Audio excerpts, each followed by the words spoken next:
잘 생각해봐. 힘들다고 하니까. 50만 원 포인트가 있었을 걸. 잘 생각해. 이래서 저한테 과실치기 묻는 거예요 지금? 그렇지. 요렇게 이제 수사기관에서는 실제로 이렇게 많이 윽박 지르거나 맞아요. 회유를 하거나. 안녕하세요, 주변들의 조민도 변호사. 안녕하세요, 송재승 변호사입니다. 요즘에 네네네. 참 보이스피싱 사건들이 되게 많아요. 맞아요. 이게 네. 사실 뭐 언론에서도 많이 다뤄지지만 네네네. 저희 이제 법인에 이제 진행되는 사건들이나 새롭게 이제 수임되는 사건들이나 이런 것들을 봐도 보이스피싱의 양 자체가 되게 많은 것 같아요. 맞아요. 실제로 이제 여러 가지 분류의 보이스피싱의 가담 형태가 있겠지만은 물론 저희 법인에서 진행하는 거는 피해자를 대리해 가지고 손해배상 청구하고 형사 고소하는 사건들도 그쵸. 있고요. 그리고 정말 그 주범 보이스피싱 조직원이라고 할 수 있을 정도로 뭐 변작기를 만진다던가 아니면 중국에서 그 서버를 중국에 두고 이렇게 진행을 했다가 국내에 입국하고 싶다고 의사를 표시해서 이제 변호를 한다던가 여러 가지 형태의 사람들이 많아요. 그렇기 때문에 보이스피싱 주범들부터 정말 말다리에 그 있는 전달책 한테까지 그 돈을 전달해서 피해를 본 피해자까지 다들 이제 변호를 하고 있는데 그 중에서 가장 그 숫자가 많은 그 사건 수가 많은 걸로 따진다면 단연 전달책이라고 그렇죠. 할 수 있을 것 같아요. 전달책, 수거책, 출금책 그렇죠. 다양한 용어로 불리고 있는데 그렇죠. 이게 사실은 전달책이 하는 역할이 돈을 받아가지고 뭐 그 ATM기에 입금을 하기도 하고 네. 아니면 내 계좌로 받아서 직접 그 계좌를 하기도 송금을 하고 하기도 하고 그 다음에 내가 돈을 받아서 또 네네. 다른 제3자에게 전달해주는 역할도 하고 그렇죠. 그렇기 때문에 다양한 이름으로 불리는 것 같아요. 그죠? 그렇죠.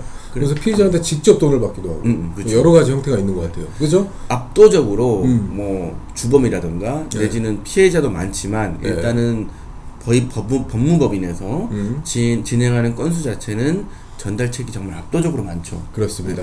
그렇기 때문에 우리 전달책 사람들이 어떻게 해서 전달책에 이제 연루가 되게 되고 왜 그러한 행위를 하게 됐는지에 대해서 너무나 잘 알 수밖에 없어요. 그렇죠. 그렇기 때문에 오늘 영상 촬영 주제는 이런 전달책들에게 그 수사 단계에서는 혐의 없음 그리고 공판 단계에서는 무죄를 선고해야만 하는 이유 5가지에 대해서 한번 말씀을 드리도록 할게요.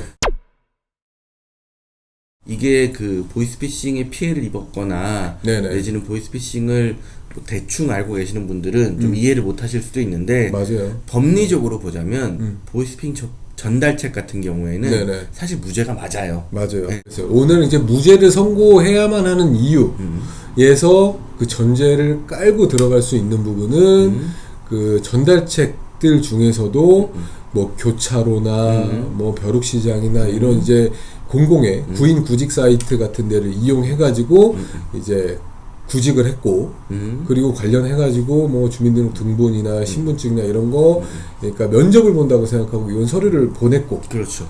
면접에서 이제 채용이 됐습니다라고 통보를 받고 이제 그 일을 시작했고 그 일을 시작하는 과정에서 그 뭐 채권 추심 업무다 내지는 아르바이트다 내지는 뭐 휴대폰 판매한 대금을 전달받는 거다 이렇게 적극적으로 속임을 당했고 네. 또 나아가서 예를 들면 돈을 받으면서 돈을 받았다는 영수증까지 지불했고 뭐 이런 이제 구체적인 사정에 비추어 봤을 때 무조건 고의범으로 처벌하는 게 적당하지 않을 때 이럴 때를 말씀드린 겁니다. 네. 그 첫 번째부터 한번 말씀을 드려볼까요?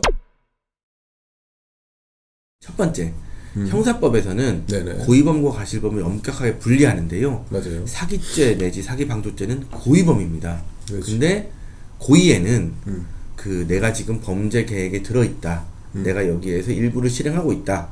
라는 거를 알아야 되는 고의가 있거든요. 그렇죠. 그 다음에 나에게 그 일을 시키는 사람들이 무슨 일을 하고 있으니까 내가 그 안에서 어떤 일을 수행한다. 라는 걸 알아야 되는데 그렇지. 보이스피싱 전달책은 이걸 몰라요. 맞아요. 그냥 예를 들어서 뭐 채권 추심 업무를 하는데 제가 지금 뭐 돈 받을 게 있으니까 너가 돈 받아가지고 대신 입금을 해줘라 라고 하는 채권 추심 업무인 줄 알고 했어요. 맞아요. 그럼 나는 그냥 그 돈 받는 아르바이트 내지는 돈 받는 업무를 하고 월급을 받거나 내지는 시급을 받거나 그렇죠. 이러는 건 줄 알잖아요. 맞아요. 그죠? 보통 일당으로 그냥 10만 원 그렇죠. 원저리를 받아요. 그러니까 이 사람들도 이제 그 생각을 하게 되어 있죠. 그래서 일당으로 10만 원 정도 받으면은 토, 일 빼고 받으면은 뭐 250만 원 정도 받겠다. 그렇죠. 일반적으로 뭐 아르바이트 하거나 뭐 식당 아르바이트 하면은 이런 비슷한 금액을 받을 텐데 좀 덜 힘들고 그 위험 수당 같은 것도 있겠지. 돈 같은 걸 옮기니까 이런 것도 생각하면서 이제 그 추심 업무나 아르바이트 업무나 아니면 대금을 뭐 대신 받아주는 업무 이런 거를 하게 된 거예요. 그렇기 때문에 이 사람들에게는 사실 보이스피싱 범죄에 가담한다는 범위가 없는 경우가 대다수예요. 대부분 범위가 없어요. 그렇죠. 아니 일당 10만 원 받는데 내가 나중에 이거 여러 번 반복하면 징역 갈 건데 그렇지. 내가 일당 10만 원 받고 그걸 하겠어요? 맞아요. 그럴 리 없잖아요. 그럼요. 내가 만약에 어차피 보이스피싱 범죄라는 사기 범죄에 가담을 한다라고 했을 때에는 이게 다 검은 돈 아니에요. 그러니까 범죄 수익 아닙니까? 뭐 작게는 뭐 1, 200만 원, 크게는 1, 2천만 원을 받는데 그 돈을 받고 자기 하루 뭐 예를 들면 지방 오전 한 번, 오후 한 번 갔다 와고서 하루 일당으로 10만 원, 더 많이 받으면 뭐 15만 원 이렇게 받고 그 뭐 몇백만 원, 몇천만 원을 그대로 전달한단 말입니다. 맞아요. 그렇죠? 보이스피싱 범죄, 사기 범죄 중에 내가 1조를 가담한다고 생각한다면은 과연 그 금액을 받고 일을 하겠습니까? 맞아요. 이게 실제로 이제 모르시는 분들은 야 너가 그 실제로 전달책이 네네. 범행 계획 안에 있었다. 네네. 내지는 내가 저 사람들의 범행 계획을 알았다. 네. 라는 거를 모른다는 거는 그냥 그 사람들 말뿐이지 않느냐라고 얘기할 수도 있는데 네네. 실제로 저희는 수사 기록을 다 보잖아요. 그렇죠. 그러면 실제로 그 전달책이 그 주범들 하고 나눈 대화 내역, 카카오톡이라든가 내지는 텔레그램이라든가 이런 대화 내역이 다 나온단 말이에요. 그렇죠. 그런데 거기에 보면 자기 주민등록증, 그다음에 주민등록 등본, 네. 가족관계 증명서, 그렇죠. 가족들의 주민등록 등본 그렇죠. 이런 것까지 다 떼다 줘요. 다 떼서 이제 채용되었습니다라는 통보까지 받아요. 그러면 와 감사합니다. 오늘부터 일할 수 있는 건가요? 그렇죠. 막 이런 워딩도 들어가 있고 그죠? 그렇죠. 그 다음에 뭐 너 직급은 뭐다, 어디 소속으로 나와서 뭘 했다고 해라, 맞아. 라는 식으로 다 지시를 받고 맞아. 그대로 따라하는 거예요. 실제로 돈을 받고 추심 업무라고 한다면은 어느 은행이나 뭐 어느 금융기관에 그 명의로 되어 있는 뭐 그 채무 상환증, 상환 확인증 이런 것까지 이런 거 이제 떼서 발부를 해주면 된다라고 다 이제 전자상으로 온라인상으로 이제 교부를 받아서 돈을 받고 그것도 줍니다. 맞아요. 심지어 이제 이동할 때 자기 명의 카드까지 사용해가지고 이동을 해요. 그 위치 추적 같은 거 아예 생각 안 한다는 거죠. 내가 범죄에 대한 의식이 없으니까. 맞아요. 뿐만 아니라 이제 돈을 주고받을 때 뭐 CCTV나 이런 거 있었는지 없었는지 이런 거에 대해서 아예 생각을 못 해요. 왜 그러냐면 이 사람들은 이제 피해자랑 만났을 때 보통 이제 CCTV 있는 장소가 우리나라에 CCTV 없는 장소가 드물기 때문에 맞아요. CCTV 많이 걸려요. 찍히고 그런 거에 대한 생각 자체가 없다는 거예요. 그렇죠. 그냥 나는 일하는 거니까. 맞아. 라고 생각하는 거죠. 뿐만 아니라 피해자한테 직접 자기 명의로 된 휴대전화로 전화를 걸어서 위치 파악도 합니다. 어디세요? 네. 그런데 이게 사기죄의 고의가 있었다? 내가 만약에 이게 사기인 줄 알았다고 하면 그렇게 했을까? 안 했겠지. 속이려고 그죠. 뭐 CCTV 없는 장소에서 피해자를 만난다던가 피해자한테 자기 명의 휴대전화로 전화를 한다는 건 생각하기 어려울 것 같고 말이 안 되죠. 그 다음에 그 장소를 이동하는데 그 택시비로 자기 명의의 그 카드를 사용한다는 거 이것도 사실 말이 안 되겠다. 대부분 근데 이렇게 하고 몰랐어요. 라고 하고 있기 때문에 그럼요. 이런 형사처벌 받는 게 굉장히 안타까운 거죠. 실제로 현장에서 이제 체포가 된 그 전달책들 보면은 경찰관한테 거의 10명 중에 8, 9명은 이렇게 얘기해요. 저 뭔가 잘못된 것 같아요. 저 회사에 취직해서 맞아요. 그 아르바이트 하고 있는 거라고 저는 알고 있는데 본사에 연락해 주세요. 그럼 본사에서 다 해결해 줄 거예요. 심지어 본사에서는 전화 통화하는 거 이제 막 얘기할 거 아니야? 그러면은 걱정하지 마세요. 저희가 변호사 보낼 테니까 뭐 그러면은 다 이제 오해가 풀릴 거예요. 맞아. 그렇게 하는 데 있어요. 해요. 실제로 경찰관에 딱 현장에 체포되잖아. 그러면은 그 보이스피싱 조직원들이랑 경찰이랑 다이렉트로 연락까지 된다. 맞아요. 그죠? 기가 막히지. 기가 막히지. 그러면은 어차피 보이스피싱 조직원들을 잡지 못할 걸 경찰관들은 알고 있기 때문에 뭐 진짜 되도 않는 얘기를 해. 너 어디니? 빨리 와라. 그러면 이제 연락이 두절되는 거야. 그렇지. 경찰관들도 그걸 알고 있기 때문에. 그러니까 그 연락을 계속해서 어떻게든 유지를 해가지고 보이스피싱 조직원들의 위치를 파악해서 잡아야 되겠다라는 생각 자체를 사실 하기 어려운 부분도 있지만 하지 않는 거지. 이게 사실 반복된 건데 그러니까요. 경찰이 아무리 잡으려고 해도 못 잡으니까 이제 포기했어요. 그런 것 같아요. 사실은 그냥 안 잡아요 이제는. 그러니까. 저도 이제 보이스피싱 피해자들이 뭐 고소를 하거나 내지는 진정을 하거나 이렇게 해가지고 조사를 해보면 수사관들이 꼭 이렇게 얘기해요. 처음에는 막 되게 안타까운 것 같이 위로를 하다가 못 잡아요. 어차피 안 돼요. 그래요. 그러니까 본인 형사처벌 받아야 되니까 뭐 조사 받으셔야 돼요. 전달자한테는 그렇게 얘기하고, 그렇지. 그다음 피해자한테는 그냥 떼였다고 생각하세요. 뭐 이렇게 얘기하고. 그러니까. 아니 앞뒤가 아예 안 맞는 그러니까 이게 거지. 말이 안 되는 게 정말 잘못한 사람들은 그 사람들이잖아요. 보이스피싱을 계획하고 한 사람들이 그 사람들인데 잡을 생각이 없어. 어디 있는지 모르고 잡을 수가 없나 봐. 그러니까요. 어쨌든 고의범만 처벌하는 형사법의 대우 원칙상 사실 전달책이 여러 가지 정황상 모르고 했을 수도 있겠다라는 의심이 든다고 한다면은 그죠? 인 두비오 프로레오의 원칙상 피고인의 이익으로 해서 무죄를 선고해야만 하는 게 원칙이라고 할 수 있겠습니다. 모르고 했다라고 의심이 드는 정도가 아니라 기록을 보면 몰랐던 게 맞아요. 네, 그런 사람 많죠. 네, 그러니까 이게 모르고 했을 수도 있겠네 이게 아니라 맞아요. 기록 보면 몰랐네. 그게 다잖아 사실. 맞아. 기록 보면 왜냐하면 카카오톡 대화 내역이라는 게 다 나와 있기 때문에 구체적으로 뭔가 어떤 느낌이 온다, 암시가 있다 이런 게 있어야 될 거 아니에요. 전혀 없어요. 그러니까. 네, 당연히 보이스피싱을 실행하는 사람들도 전달책에게 우리가 지금 사실은 뭐 하고 있는 거야? 라고 얘기할 리 없잖아요. 두 번째. 그거는 바로 민사 과실 책임과 형사 처벌은 구별되어야 된다. 맞아요. 라고 할 수 있겠습니다. 네. 이게 무슨 의미죠? 이게 사실은 형사적으로는 그러니까 민사적으로는 과실이 있거나 고의가 있거나 상관없이 책임이 있으면 손해배상의 의무가 있죠. 맞아요. 그렇지만 형사적으로는 고의범 처벌이 원칙이기 때문에 그렇습니다. 과실만 있다고 하는 걸로는 사기죄의 책임을 물을 수가 없어요. 이게 연결되는 부분인데 사실 전달책 분들이 이 전달책으로서 속아서 쓰임을 당하게 된 데 있어서는 본인들이 과실 책임이 일부 인정될 여지는 있겠다라는 있어요. 생각은 들어요. 과실은 왜냐하면 어떤 과정, 어떤 포인트에 있어서는 우리가 전형적으로 생각하는 채용 절차와는 다르잖아요. 그렇죠. 물론 이제 보이스피싱 조직이 코로나기 때문에 맞아요. 비대면으로 진행합니다라고 그렇게 속여요. 그런데도 불구하고 어쨌든 간에 우리는 어느 회사에 취업하고 일을 하기 위해서는 가서 면접도 보고 그 회사를 보고 취업됐다고 하면 그 회사에 이제 9시에 출근해서 6시에 퇴근하는 형식으로 일을 하게 되죠. 그죠? 그런 것과는 구별되게 비전형적으로 채용이 돼서 일을 하기 때문에 그 포인트에 대해서 조금은 더 의심할 만한 포인트가 있었고 그걸 의심해서 해결했다고 하면은 그 도구로 이용되지 않았다라고 하면 과실이 있다고 볼 수는 충분히 있죠. 그렇죠. 그렇기 때문에 민사적으로 이 사람이 과실이 있다고 하면 민사상 손해배상 청구의 대상이 돼서 손해배상을 해줘야 되는 거는 또 인정될 수 있겠습니다. 그렇지만 그렇다고 하더라도 형사처벌은 민사상 과실 책임과는 분리되어야 한다. 그런 의미에서는 형사적으로 전달책이 무조건적으로 사기죄 내지 사기방조죄로 그렇죠. 형사처벌 받는 거는 안 된다 라고 할 수 있겠습니다. 이게 법원에서도 큰 오류가 있는 게 이런 부분이 있어요. 예를 들어서 정말 형사적으로 사기죄가 성립했어요. 네네. 그럼 고의범이잖아요. 그렇죠. 고의불법행위에 의한 손해배상 책임이기 때문에 그렇지. 민사적인 손해배상 책임에서 감경이 될 여지가 없어요. 그렇죠. 그냥 과실상해나 그 책임 제한 부분이 과실에 의한 손해배상 책임이 있어서만 인정되는 부분이기 때문이죠. 그렇죠. 맞아요. 내가 저 사람에게 고의 범죄를 저질렀는데 나한테 왜 책임 제한을 해? 맞아요.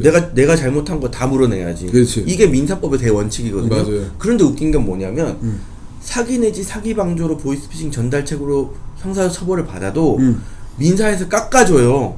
금액을. 희한하죠. 왜 깎아줘 그걸? 희한해. 사기나 사기 방조 모두 다 고의범이기 때문에 고의에 의한 불법행위가 되거든요. 민사적으로는. 그렇죠. 그런데 과실상계나 책임 제한은 인정한단 말이죠. 난 이건 듣도 보도 못했어. 그러니까 매우 이례적이고 여기서만 인정되는 특수한 케이스이기 때문에 이런 특수한 케이스를 왜 인정하고 있냐 말이야. 그리고 실제로 책임 제한을 하면서 이 사람이 내 과실이 있지만 과실이 크지만 자기가 뭘 하는지는 정확히 몰랐던 걸로 보인다라는 게 민사 판결문에 또 들어가요. 그러니까. 아니 그러면은 내가 뭘 하고 있는지 모르면은 형사적으로 사기죄가 아닌 거 아니에요. 아닌 거지. 그럼 형사 판결하고 민사 판결을 왜 따로 놀지? 그러니까. 응. 근데 멀쩡한 사람은 형사 판결에서는 사기범을 만들어 놓고 네. 민사에서는 또 왜 깎아줘 그걸? 자, 보이스피싱 사건 무죄를 선고해야 되는 이유 세 번째. 정범이 잡혀야 방조범이 처벌이 되는 겁니다. 그렇죠. 실제로 이 형사 사건들을 다 진행을 하다 보면 이 우리 전달책이 사기 내지는 사기 방조의 책임을 받거든요. 네. 근데 그렇다고 했을 때 어쨌든 내가 혼자서 계획하고 실행한 게 아니라 나는 지시를 받아서 하는 거잖아요. 그러면 그 지시한 사람이 무슨 책임이 있는지를 먼저 밝히고 그렇죠. 거기에 따라서 두 사람이 공모를 했는지 어떻게 의사 전달을 왔다 갔다 했는지 그렇죠. 이런 것들이 밝혀져야지 사실 공범으로 처벌을 할 수 있단 말이에요. 맞아요. 왜냐하면 전달책은 내가 계획한 게 아닌 게 분명하니까. 그러면 윗선을 조져야 될 거 아니에요. 그렇죠. 근데 여러 차례 말씀드렸듯이 보이스피싱의 실제 조직책들, 실제 계획책들은 잡지 못하거든요. 그렇죠. 근데 방조범은 처벌해. 이건 사실 일반적인 형사처벌의 과정에서 비추어보면 맞아요. 있지 않는 일이에요. 대부분의 한 8-90%의 형사처벌 과정을 지켜보면은 그 주범들에 대해서 이제 혐의를 밝혀내고 그렇죠. 이제 파생되어 있는 공동정범이나 방조범이나 다 마찬가지로 그렇죠. 그 주된 행위를 하지 않은 사람들 같은 경우에는 그 주범에 대한 이제 범증을 정확히 밝힌 다음에 파생해가지고 이제 공동정범이나 방조범을 처벌하기 마련인데 뭐 교사범까지 해가지고 그렇죠. 그렇게 처벌하기 마련인데 대부분 주범이 만약에 도망다니는 경우도 꽤 많아요. 그러면은 이제 그 지명수배를 해놓고 그렇죠. 주범을 못 잡으니까 기소중지를 해놓는단 말이죠. 그러면은 뭐 그 방조범이나 이 기타 등등의 이제 파생된 사람들에 대해서는 뭐 참고인 중지라던가 그렇죠. 기소 중지라던가 그 사람들도 함께 해놓고 주범을 잡을 때까지 수사 단계를 중지해놔요. 실제로 여러분들께서 이제 그 뉴스나 이런 것들 보시면 그런 게 있을 거예요. 막 어떤 범행이 있었다라고 했을 때 뭐 경찰은 뭐 주범 누구누구를 잡았다. 그로부터 공범이 없는지 파악하고 있다. 그렇죠. 뭐 이런 얘기를 듣는 것과 같이 맞아요. 실제로 주범을 먼저 잡아가지고 주범을 조사하고 나서 그에 따라서 이제 공범들을 잡아나가는 네. 그런 시스템이고 내지는 공범을 먼저 잡으면 주범을 잡을 때까지 공범을 처리하지 않아요. 그죠? 그렇기 때문에 기소중지 얘기를 하신 거 아니에요? 맞아요. 실제로 만약에 이 보이스피싱 전달책 같은 경우에는 저 주범으로부터 나 속았어. 라고 얘기하잖아. 진술을 하고 있거든요. 그 속은 그 과정이나 내용에 대해서도 굉장히 디테일하게 이제 진술을 하고 있단 말이죠. 그러한 상황에서 실제로 주범으로부터 속아서 이 사람이 고의 없이 범죄에 가담한다는 고의 없이 뭔가 정상적인 일을 한다고 생각하고 일을 했을 수도 있겠다라는 가능성은 충분히 있는 거예요. 있죠. 그렇다고 한다면 그 가능성이 정말 맞는지 아니면 정말 이 사람이 거짓말을 해서 지금 거짓말을 하고 있는 건지 알아내려면은 우리가 유일하게 파악할 수 있는 거는 주범을 잡아서 주범의 진술을 듣는 거예요. 그런데 주범을 잡아가지고 주범하고 전달책하고 한 번이라도 대지를 한 사례가 있는지 한번 보세요. 없어요. 거의 없죠. 응, 없지. 뭐 만약에 한두 대지를 번 있었을 거야, 하면 그거. 대지를 하면 중국에서 뭐 이제 대량으로 이제 그렇죠, 그럴 수 있죠. 보이스피싱 조직 잡혔을 때. 근데 만약에 대지를 하면 저 사람한테 어떤 지시 받았어요? 이런 사기 친다는 거 알았어요? 아니요, 몰랐어요. 자, 너 얘한테 얘기했어? 안 했는데요? 라고 할 거 아니에요. 그러면 그렇다고 한다면은 전달책이 혐의 없음 내지 무죄를 받기 위한 유리한 증거들이 하나 두 개 더 수집되는 거기 때문에 이 사람은 무죄 받을 가능성이 매우 높아져요. 오히려 무죄 쪽으로 가는 거죠. 무죄 쪽으로 가야 될 필요성도 있는 거고 그렇죠. 가야만 하는 거고 그럼에도 불구하고 주범이 잡히지도 않았고 주범의 진술이 확보되지도 않았는데 그냥 전달책만 그냥 무분별하게 처벌하고 있어요. 이거 굉장히 문제가 있는 부분이라고 할 수 있겠죠. 그죠? 맞습니다. 네 번째, 지각이 있는 검사나 지방법원 판사들도 속속들이 혐의 없습니다. 무죄를 선고하고 있습니다. 실제로 이제 대구지방법원 판례를 보면 네. 이런 게 있었어요.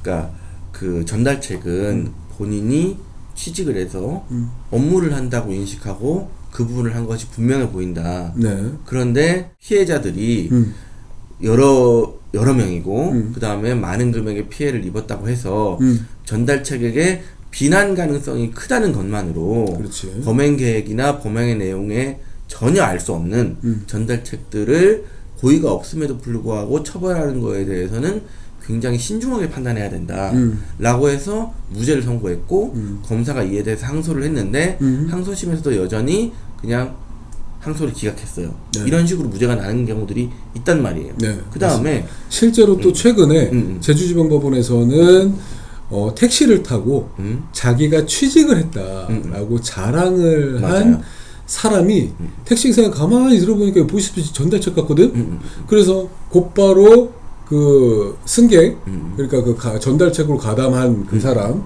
그 사람이 경찰서 가서 자수를 했어요. 그 사건에 있어서 1심 지방법원 제주지방법원 판사님께서는 무죄를 선고했어요. 그러니까요.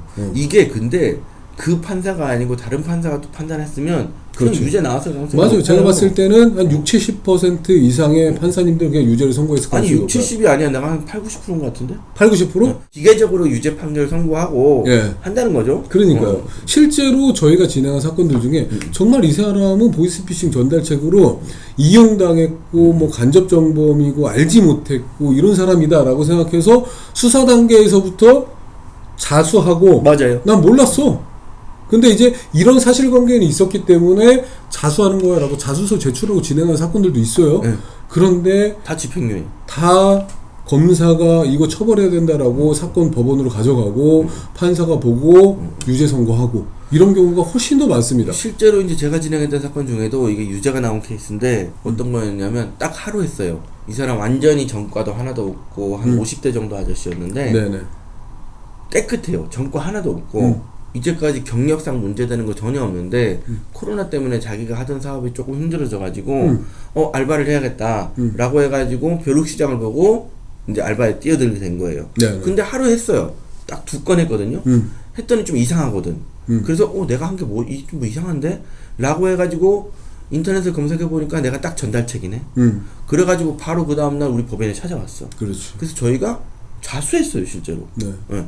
자수해가지고 나중에는 어쨌든 내가 범죄를 저지른 건 아니지만 나는 몰랐지만 피해자들을 위해서 나는 내가 변제하겠다 라고 해가지고 피해금 변제하고 합의까지 다 했어요. 네. 근데 하지만 우리는 결국에 끝까지 무죄 주장을 놓지 했죠. 않았죠. 네. 무죄 주장했죠. 끝까지 무죄 주장하면서 근데 이걸 유죄로 선고하냐.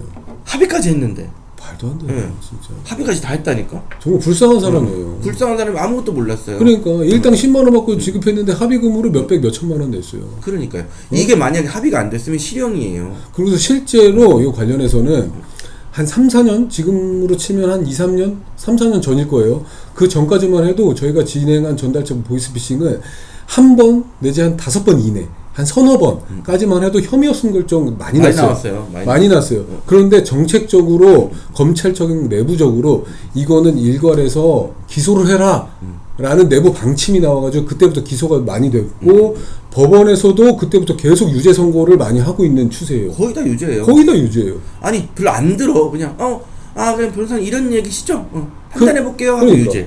그러니까 누누이 말씀드렸다시피 범죄를 지금 정책적으로 처벌을 하고 있어요. 이건 법리적으로는 아예 아구가 안 맞아.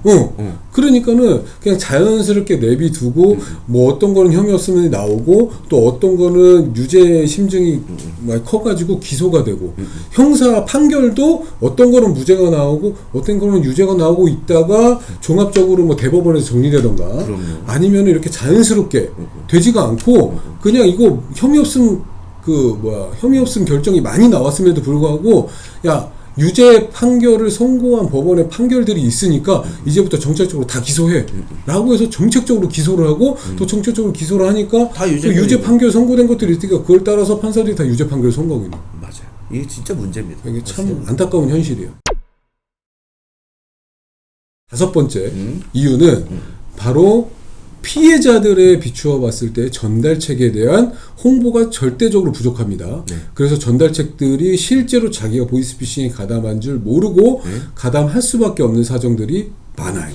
실제로 내용들을 보면 네. 너 이거 네가 전달책인 줄 충분히 알 수 있었을 텐데 왜 몰랐어라는 과실 책임을 물어가지고 고의범을 인정해요. 맞아요. 그리고서 수사 단계에서 경찰관이 얘기하는 게 아니 뭐 뉴스 같은 거 보면은 다 알 수 있는데 아니 근데 나는 몰랐다니까요. 알 수 있었는데 몰랐더라고 하더라도 나는 모르긴 몰랐잖아. 아니 뉴스도 안 봐? 요새 얼마나 그 전달책 돈 전달하면 다 보이스피싱 아이, 전달하는 거잖아. 그것도 봐서 아는데 내가 실제로 그거에 딱 걸린 줄은 생각도 못 아유, 했어요. 아유, 다 알고 있었으면서 조금이라도 잘 아니, 생각해봐. 카톡 봐요. 조금이라도 의심할 만한. 내가 진짜 카톡 보면 아니 그러면 아무것도 채용을 없어. 카톡으로 해. 누가 카톡으로 해? 아니, 잘 코로나 때문에 생각해봐. 힘들다고 하니까 의심할 만한 포인트가 있었을 걸. 잘 생각해. 이래서 저한테 과실책임 묻는 거예요 지금? 그렇지. 응. 요렇게 이제 수사기관에서는 실제로 이렇게 많이 응. 윽박 지르거나 맞아요. 회유를 하거나 그 설득을 해요. 어. 그러면은 당사자 입장에서는 그래 내가 좀 전형적인 채용 범위에서 좀 그래 벗어났고 좀 이상하긴 했지. 그지? 응. 그 다음에 돈을 받는 거 함부로 받지 말았어야 되는데 죄송합니다 라고 하는 순간 좀 사기야. 형사처벌이야. 바로 가는 거야. 이 죄송하다는 자백이야, 게 자백. 자기 과실에 대해서 뭔가 미안하다라는 부분도 있을 거고 고의가 있었을 수도 있는 건데 그런 거 따지지 않아. 그냥 수사 단계에서 죄송합니다 한마디면은 그냥 형사 책임으로 가는 형사 처벌로 가는 급행 열차야. 저는 사실은 수사기관에서 굉장히 직무유기를 하고 있다고 생각을 하는 게 예. 보이스피싱 전달책을 이렇게 정책적으로 확실하게 막 다 처벌하다 보면 그만큼 실제 조직원들은 잡을 생각이 없어져요. 그렇지. 보이스피싱 전달책을 무죄를 선고하고 실제로 몰랐던 사람들에 대해서 무죄를 선고를 해줘야 정말 책임자를 잡으러 다닐 거 아니에요. 그러니까 이게 지금 보이스피싱을 근절하려면 전달책을 잡아서 조져가지고 될 일이 아니고 전달책은 법리에 따라서 무죄를 선고하고 이빨 깎여물고 중국 웨이하이를 가서 네.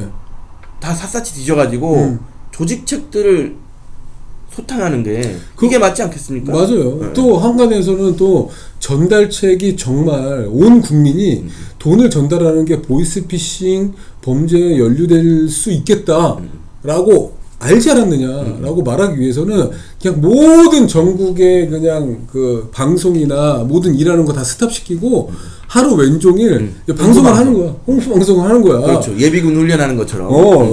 전달책 그러니까 돈을 함부로 이제 그 온라인상으로 채용됐다고 생각하고 전달하는 행위는 보이스피싱에 연루될 수 있기 때문에 절대 하지 마세요. 맞아요. 그러면 안 그럼 이걸 좀 한 발짝 더 나가면은 그러면은 정상적인 채용 절차를 거치지 않고 타인의 금원을 전달하는 행위를 그냥 범죄로 만들어. 그러면은 뭐 구성요건 해당성을 그걸 딱 갖다 박아놓으면 맞아. 형사법에 그걸 갖다 박아놓으면은 몰랐다고 하더라도 법률의 부지 그렇죠. 형사처벌하는데 문제가 없잖아. 그럼 근데 문제가 그건 아니고 네. 그건 아니고 그냥 알았다고 죄형법전주의에 반하는 거잖아요. 그러니까 말이에요. 죄형법전주의에 지금 반하는 상태로 처벌하고 있어요. 실제로 이거 한마디면 사실 해결이 돼요. 뭐요? 자 봐봐요. 보이스피싱 범죄, 전달책 범죄를 저질러가지고 합의가 안 됐다고 가정했을 때 네. 송 변호사님 네. 일반적으로 어떤 형이 선고될 것 같아요? 실형이 선고돼요. 실형이에요. 거의 예외가 없어요. 그렇죠. 오히려 내가 의도적이고 계획적으로 사기 범행을 저질렀던 것보다 죄질을 더 나쁘게 보기 때문에 그럼요. 그냥 실형 선고해요. 합의 안 되면. 피해 금액이 제 생각에는 뭐 2천만 원에서 1억 원 사이다. 그러면은 1년 안쪽으로 실형이 선고될 거고요. 그다음- 1억이 넘는다. 그러면 1년, 2년 뭐 금액이 많으면 3년, 4년까지도 선고될 수 있어요. 저희가 이런 거 가지고 영장 청구된 거 영장 실질심사 해가지고 기각된 것만 지금 몇 건이에요. 네, 영장은 거의 자동방으로 나와요. 그러면 실질심사가 일단은 진행이 되죠. 실질심사 해가지고 기각시킨 다음에 우리는 합의하지 그 시간 동안. 그래가지고 집행유예 노리고 그러니까. 뭐 이렇게 많이 하잖아요. 그러니까. 근데 잘 봐봐. 이렇게 무조건 실형이 나오는 범죄에서 내가 받은 수익은 10만 원이야. 내가 10만 원 받고 감옥 갈래요? 이게 물론 말이 돼요? 총액으로 치면 10만 원은 아니고 한 10번 20번 했으면 그러니까 이제 더 100만 많은 원, 200만 원 네. 되겠죠. 네. 근데 이게 말이 되냐고. 100만 원, 200만 원 받고 감옥에 1년, 2년 가는 게 그러니까. 말이 되냐고요. 안 되죠. 그거를 내가 멀쩡하게 이걸 계획한 사람도 아닌데 나의 100만 원, 200만 원, 300만 원과 나의 1, 2년의 실형을 이거를 맞바꿀 수 있을까? 그런 사람이 누가 있을까? 그러니까요. 그러니까 이런 불합리한 처벌을 막기 위해서라도 어떻게 보면은 뭐 정부적인 차원에서 피해자들 이렇게 함부로 돈 주지 마세요. 이거 보이스피싱 가능성이 높아요라고 홍보하고 있는 만큼만이라도 전달책 요렇게 속아서 연루될 수가 있어요. 이렇게 절대적으로 연루돼서는 안 돼요. 이거는 분명히 보이스피싱 조직원들이 속이는 겁니다. 라고 홍보를 해준다면은 아무래도 형사처벌 받는 사람 입장에서 조금은 덜 억울하겠죠. 맞아요. 그렇죠? 그것도 뭐 재형법정주의에 반한다는 뭐 법리적인 문제는 남겠지만은 어쨌든 5번째는 이런 이유가 있을 거다라고 이제 생각해 주시면 될 것 같아요. 맞아요. 이게 진짜 보이스피싱 전달책으로 판결을 받는 분들 보면 진짜 억울해하는 경우가 많아요. 아, 나 네. 정말 몰랐는데 아니 알았다는 증거도 없고 진짜 알았다는 증거가 없는 게 아니라 몰랐다는 증거가 가득한데 그러니까요. 내가 왜 처벌을 받아야 돼요? 그렇습니다. 사실 합의하는 거에 대해서도 네. 굉장히 거부감이 있는 사람이 많지만 어쨌든 대부분의 경우가 일반적인 인성을 가진 사람들이기 때문에 이러이러해서 합의를 꼭 해야 됩니다라고 하면 어쨌든 자기는 정말 돈 피해를 본 사람들을 위해서 합의를 하는 경우가 많아요. 그렇게 해가지고 실형까지는 안 간단 말이죠. 근데 이게 말이 되냐고. 실제 조직격들은 잡지도 않으면서. 그러니까. 잡지 못하는 게 아니라 포기한 거야 이제는. 변호사로서도 이 사람이 합의를 해야만 최악의 상황이 방지될 수 있기 때문에 합의는 볼 수밖에 없다고 얘기하고 보는 방향으로 이끌어가요. 그러면서도 너무나 안타깝고 참 속이 쓰리죠. 그리고 실제로 이제 무죄를 주장하려고 해도 뭔가 내가 뒤에 마련해 놓은 게 있어야 될 거 아니야. 합의도 안 하고 뭐 안 됐는데 내가 막 무죄만 주장하면 감옥 가거든. 그러니까 일단 합의는 다 해놓고 내가 해야 될 일들을 한 다음에 내가 정말 억울하지만 합의까지 다 했다. 그렇지만 법리적으로는 무죄 아니냐라고 주장해도 그렇죠. 저 보이스피싱 전달책 같은 경우에는 다른 범죄 같은 경우에는 피해자랑 합의를 하면 유죄네. 알고 있었기 때문에 합의한 거 아니야? 라고 의심할 여지가 좀 있어. 근데 그렇죠. 보이스피싱 전달책 같은 경우에는 나중에 민사소송 들어갔을 때 과실책임 인정돼가지고 손해배상 해줘야 될 그 필요성이 생길 수가 있어. 무조건 아니지만 없을 수도 있지. 그 상황에 따라서. 근데 그걸 그 가능성을 염두에 두고 이미 형사 단계에서 합의할 수도 있는 부분이거든. 그럼요. 그러니까 그런 이 전달책 같은 경우에는 합의했다고 이거 이 사람 알고 저지른 거 유죄네 라고 생각할 포인트조차도 없는 맞아요. 그런 범죄예요. 맞아요. 그러니까 안타깝다. 오늘 진짜 좀 안타깝다. 다 주옥 같은 말만을 골라서 진짜 우리말이 정말 맞는데 여러분들께 보이스피싱에 관해서 말씀을 드렸어요. 보이스피싱은 진짜 저희가 별의별 걸 다 보고 막 기록을 여러 번 진짜 몇백 건의 기록을 다 봤기 때문에 이 진짜 보이스피싱 이렇게 하거든요. 진짜 답답하다 진짜.